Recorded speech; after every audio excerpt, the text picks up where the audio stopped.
Now, across Texas, the issue is. I'm Rudy Koski in Austin. I'm Stephen Dial in Dallas. And I'm Greg Krugen in Houston, and this is Texas, the issue is. The issue of school choice is back on the front political burner. Governor Greg Abbott saying a special session will be held in October. His effort to try again on this controversial issue now includes a call to advocate from the pulpit and a promise to punish any no vote by a Republican in the primaries. So I spoke to State Representative James Talarico, a Democrat from Round Rock, a former teacher, about Abbott's voucher reboot and that ballot box threat. You know, I think Greg Abbott should try to run on the merits of his policies and not by political threats. To me, that's a sign of weakness. That means you don't have good ideas if you're having to threaten members with a primary challenge. Now, there are some polls that say that people do support the idea of school choice, and they would like to have their tax dollars follow their kids to wherever they want to put their kids. Do you agree with that? No, the polling I've seen is when folks actually learn what vouchers do, that they redirect funding from our public schools to these unaccountable private schools. They're generally opposed to the idea. You know, Texans love their public schools. Public education is enshrined in our state's constitution, and there's nothing more Texan than Friday night lights. The governor said we're not turning off the lights on Friday nights. Do you buy that? I don't. You know, we are 43rd in the nation in per student education funding. Texas is one of the bottom states in terms of funding for our schools. And so any dollar that you are giving to a private school is a dollar that's not being put into our public schools to raise teacher pay, to lower class sizes, to improve student outcomes. That's what Texans want, regardless of their political party. Now, some people do like the idea of school choice and that my tax dollars follows my kid to the school I want.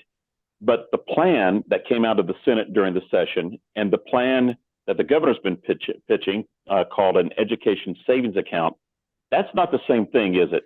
These misleading slogans like school choice are disingenuous because it's not school choice, it's the school's choice. And that's a problem for me because if my tax dollars are going to go to educating the next generation, those tax dollars should be educating everybody. The idea also that was pitched during the session was creating a new line item budget item and essentially a new entitlement. Do you find it ironic that a Republican is calling for a brand new entitlement program that maybe will only help just a few? Yeah, you know, I find it ironic that Republicans are willing to give our tax dollars to these private schools that don't have to meet any of our state's accountability requirements.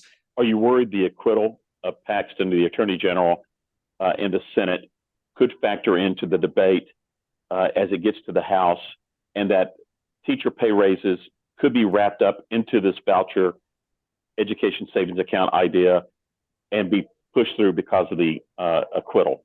I think it's pretty obvious that the Senate acquitted Ken Paxton because they were bought and paid for by some wealthy special interests. Lieutenant Governor Dan Patrick, before he presided over that trial, took $3 million from two billionaire megadonors. Those two billionaire megadonors are the exact same megadonors that are pushing this voucher scam. And it looks like Greg Abbott is going to try to do the same thing. You know, thankfully, in the Texas House, our House Speaker, Dave Phelan, still allows the members to run the body and doesn't try to influence the outcome like Dan Patrick does in the Senate. If a voucher plan is wrapped up into the school teacher pay raise that didn't happen, could you support that?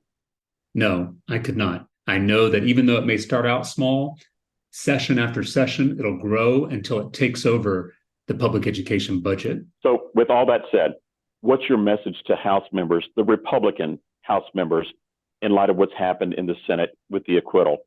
You know, my message to my friends on the other side of the aisle in the Texas House is to stay committed to principle over politics. Well, certainly that is a very big ask considering the volatile political climate right now under the Capitol Dome, which is why my word for that interview is homework. Stephen, what's your word for this? Hyphenated word, held hostage. That's twice you've gone hyphenated. Greg, what's your word? Rudy, my word is showdown. You bet. And with that, we will take a break and then come back to mark up the governor's school choice assignment.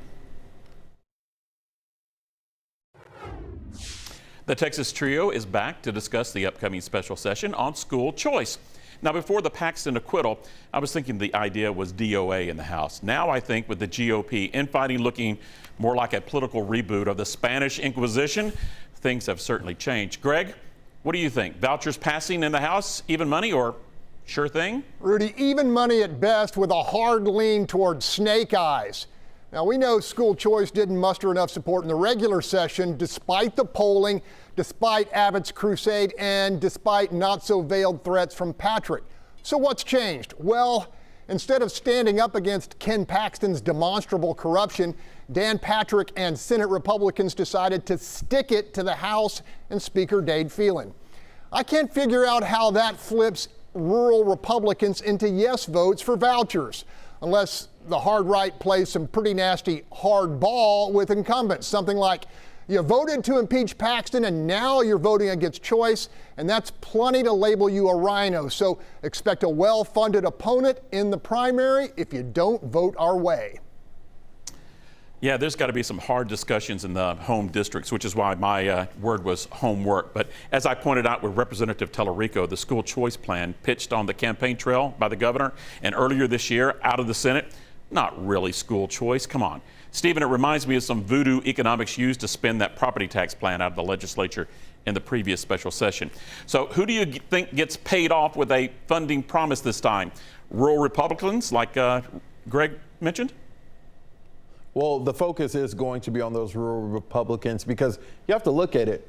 Already the governor and the Senate, for that matter, is behind the 8 ball because the House already said we're not doing this. And now you have the infighting, the civil war that some Republicans may not want to acknowledge as a thing, but it will be a thing, especially since Ken Paxton has been airing his grievances recently.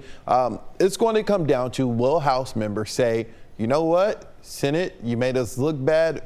We're not on board with you. They already weren't on board. Of course, like Greg mentioned, there's going to be a threat of being primaried, but you have to remember the House and the Senate already don't get along, if you want to be really honest about it. And so House members may feel more emboldened, I know that's a word we've been using, as to saying, I'm going to stand on what I believe in.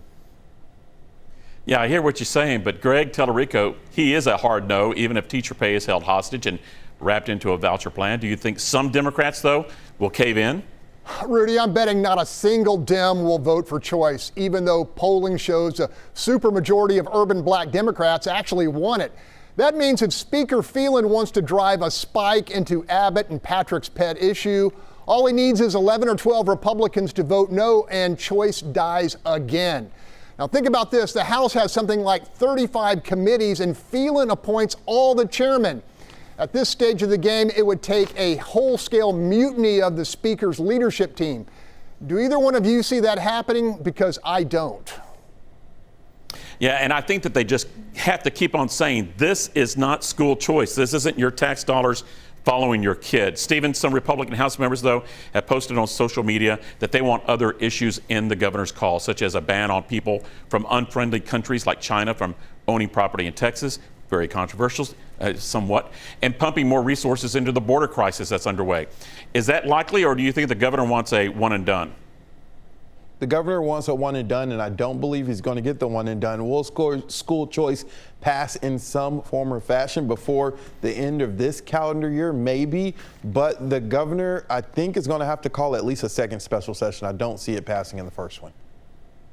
What do you think, Greg? Real quick, one and done or buffet? I don't know. I will say this. Phelan better show some strength. Any degree of weakness will be viewed by Patrick as blood in the water, and a coordinated campaign is already underway with multiple Republican county committees hastily voting censure votes against the speecher. Yeah, a lot of sharks already swimming underneath the dome. That's a wrap for this issue for now. You can see this interview or any of our other past interviews by going to our YouTube pages. And visit our social media sites to continue the conversation. The Texas Trio will be back next week. And we will be continuing to monitor the border crisis, seeing if there will be a government shutdown in the federal government. And will the presidential campaign heat up, or will it be sacked by college football? Let us know what you think the issue is.